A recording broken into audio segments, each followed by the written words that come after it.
You know what, हम सब home makers की एक आदत तो मैच करेगी करेगी, और वो है अपने घर को 24/7 hours neat, clean, organised, well maintain रखना।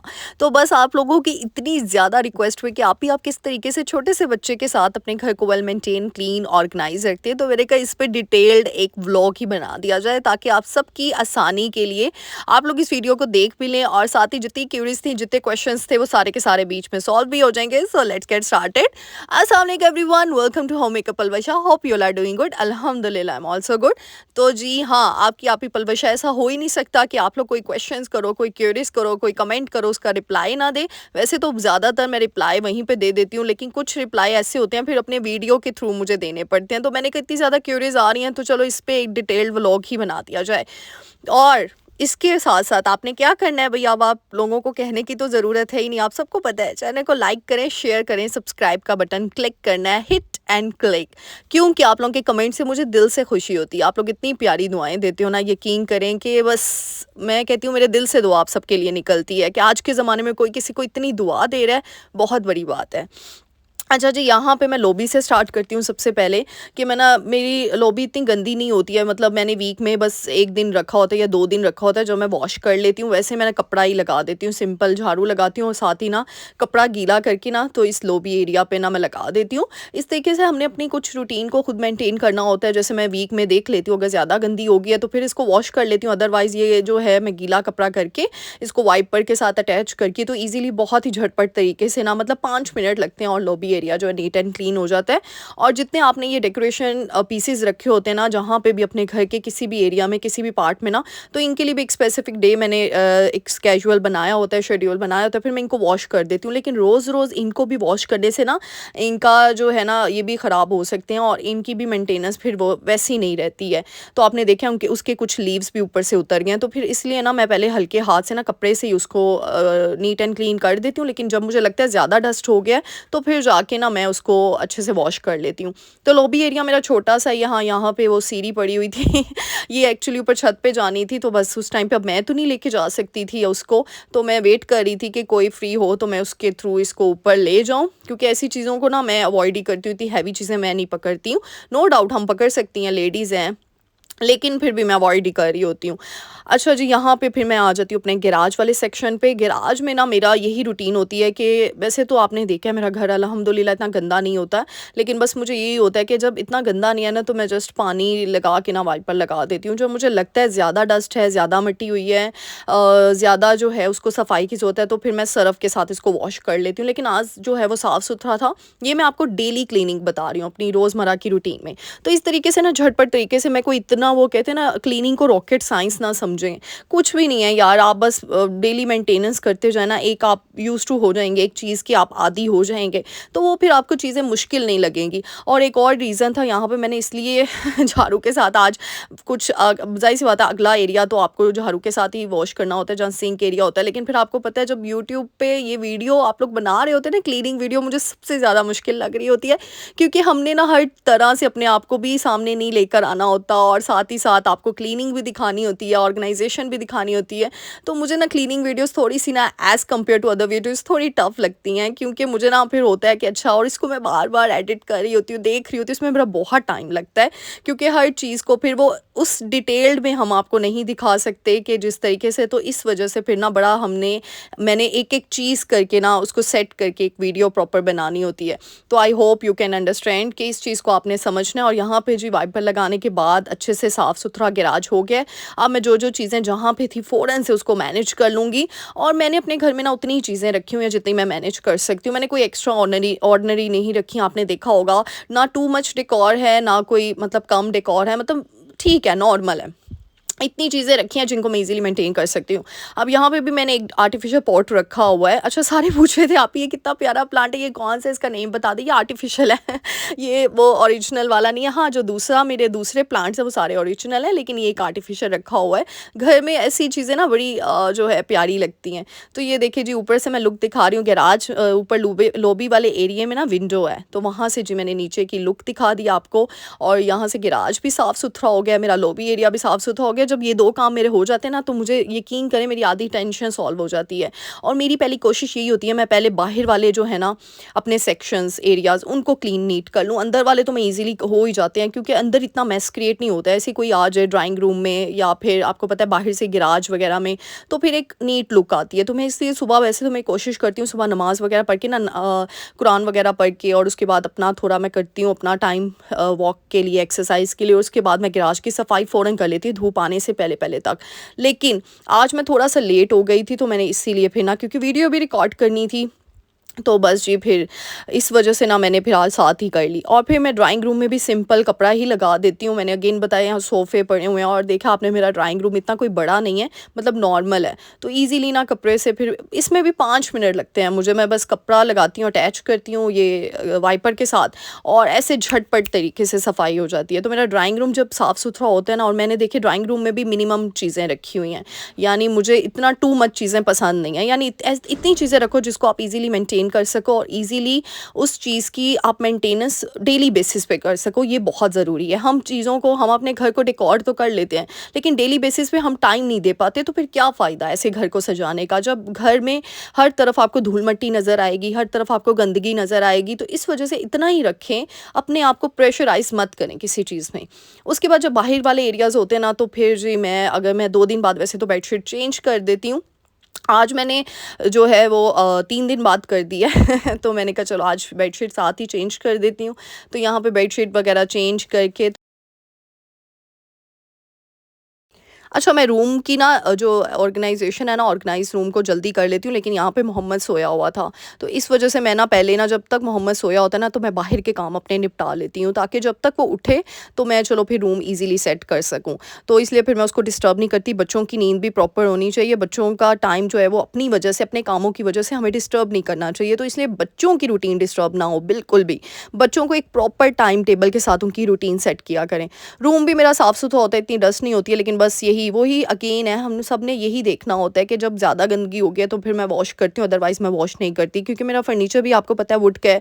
तो रोज़ वॉश करने से, रोज़ पानी लगने से ये भी जो है ख़राब हो सकता है। तो फिर इस वजह से ना मैं ये देखिए, अभी मेरे रूम में इतनी डस्ट नहीं थी, कुछ भी इतना वो नहीं है गंद वगैरह, तो फिर मैं जस्ट झाड़ू लगा के ना कपड़ा ही लगा देती हूँ। ये मुझे सबसे ईज़ी लगता है डेली बेसिस की रूटीन पे।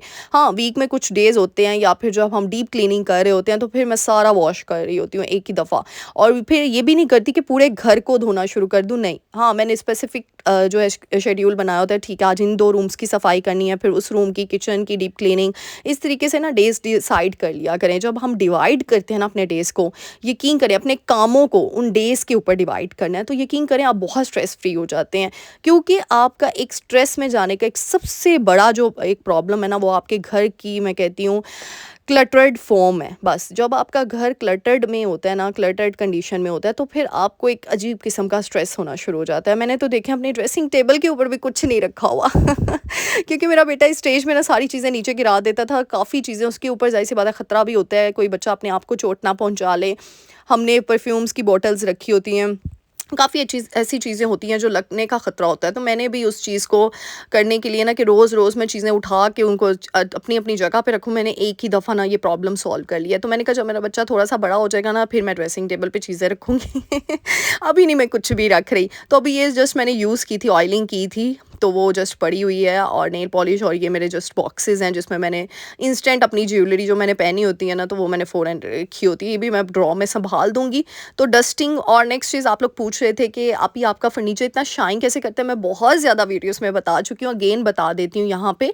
डस्टिंग किया करें। हम क्या करते हैं, चीज़ों को उठा के डस्टिंग नहीं करते, हम बस ऊपर ऊपर से कर देते हैं। हमारा आधा फर्नीचर तो शाइन कर रहा होता है, बेचारी जहाँ पे चीज़ें पड़ी होती हैं, वो उनकी शाइन आहिस्ता आहिस्ता क्या होता है, वो फेड होना शुरू हो जाती हैं। तो इसी वजह से पूरे फर्नीचर को अच्छे से क्लीन किया करें। और मैंने एक आपको बहुत अच्छा शाइनर जो है वो बताया हुआ है कि आपने कोकोनट ऑयल में कॉफ़ी मिक्स करके ना, तो वो भी फर्नीचर की शाइन को ना एक बहुत बहुत अच्छे तरीके से इम्प्रूव करती है। और बहुत, लेकिन उससे पहले आपने एक दफ़ा डस्ट रिमूव करनी है फर्नीचर से।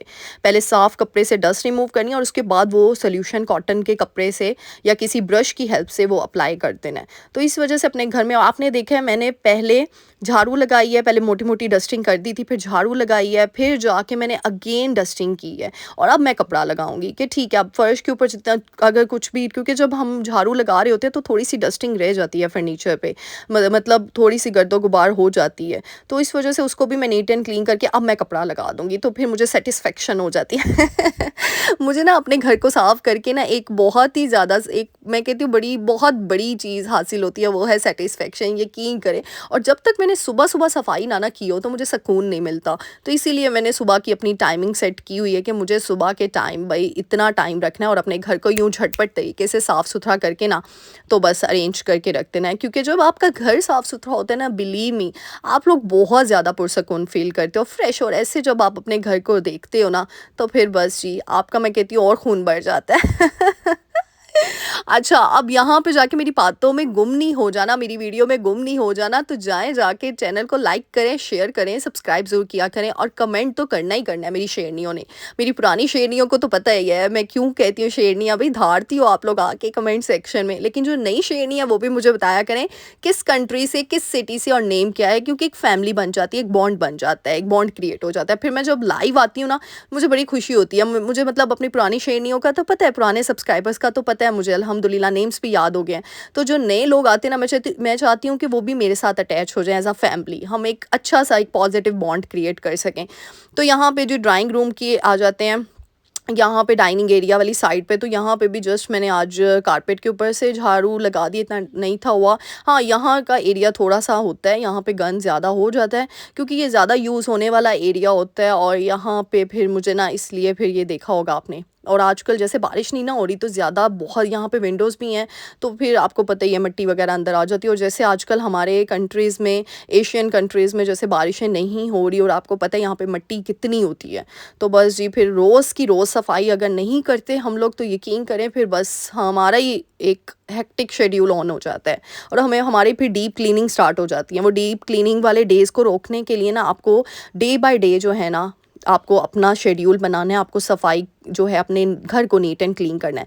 लेकिन अगेन, इस क्लीनिंग प्रोसेस में, इस ऑर्गेनाइजेशन प्रोसेस में अपनी सेहत को नहीं भूल जाना। मैं हमेशा कहती हूँ, पहले अपने आप को देखो, फिर कामों की तरफ जाओ। अगर आपकी कैपेसिटी इतनी नहीं है तो छोड़ दो, काम होते रहेंगे यार, ज़िंदगी है तो है। वो आपने सुना है, जान है तो जहान है।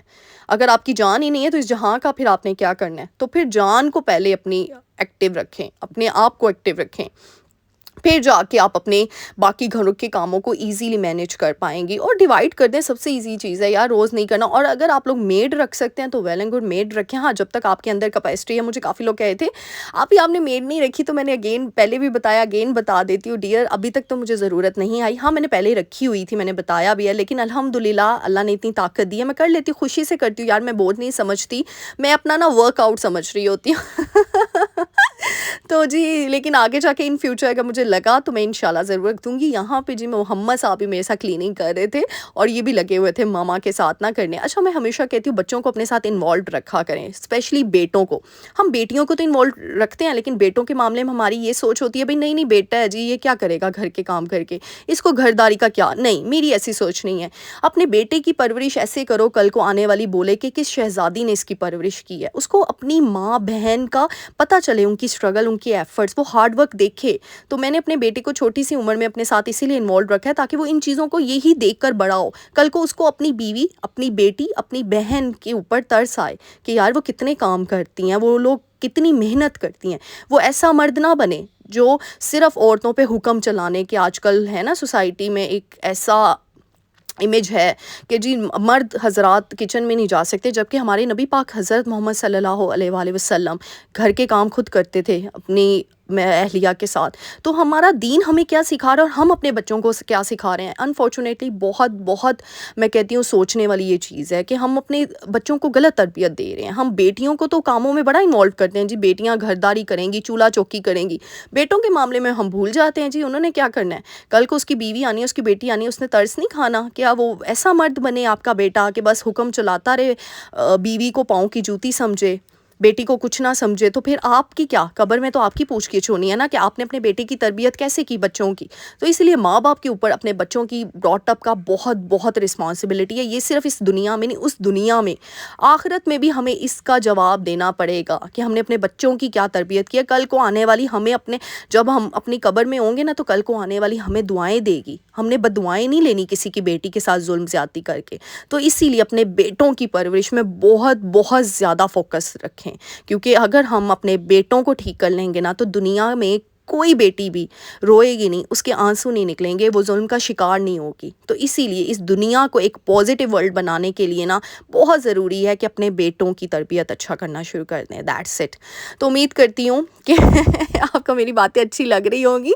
आप लोग भी कहते होंगे पलवशा आपी आप कहाँ से ढूँढ के टॉपिक लाती है, कहाँ से ढूँढ के बातें कर रही होती है। But thank you so much इतना प्यार देने को। आप जब कमेंट करती हो ना, यकीन करें आप लोग के कमेंट्स से ही मुझे टॉपिक्स जो है वो समझ आते हैं, और मुझे टॉपिक मतलब ना मैं चूज़ कर लेती हूँ। अच्छा, क्योंकि आप लोगों की क्यूरीज़ ना मुझे बता रही होती हैं कि इस सोसाइटी में अच्छा ये भी इश्यूज़ हैं, उनको रिज़ॉल्व इस तरीके से आप लोगों ने करना है।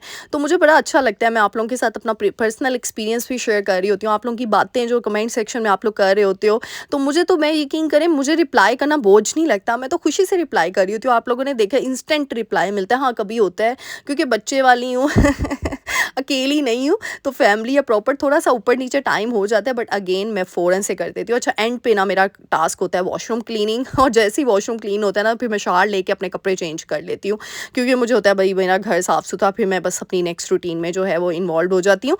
तो उम्मीद करती हूँ आज की वीडियो आपको पसंद आई होगी। अब आपने क्या करना है, जल्दी से जाएँ मेरे चैनल को लाइक करें। इतनी अच्छी सी वीडियो के बाद लाइक, शेयर, सब्सक्राइब, कमेंट तो बनता है भई। और मुझे अपनी दुआओं में ज़रूर याद रखना है। मैं तो आप सबके लिए दुआ यही करती हूँ कि अल्लाह ताला हम सबको दुनिया आखिरत की भलाई अता करे। और मेरी जिन बहनों ने मुझे कहा है ना कि आप ही हमारे लिए दुआ करें, यकीन करें उसी टाइम दिल से दुआ निकलती है आप सबके लिए। अल्लाह ताला आप सबका भला करे और आप सबको कामयाब करे, आमीन। मिलते हैं नेक्स्ट वीडियो में, अपनी दुआओं में याद रखिएगा। टिल देन अल्लाह हाफ़िज़।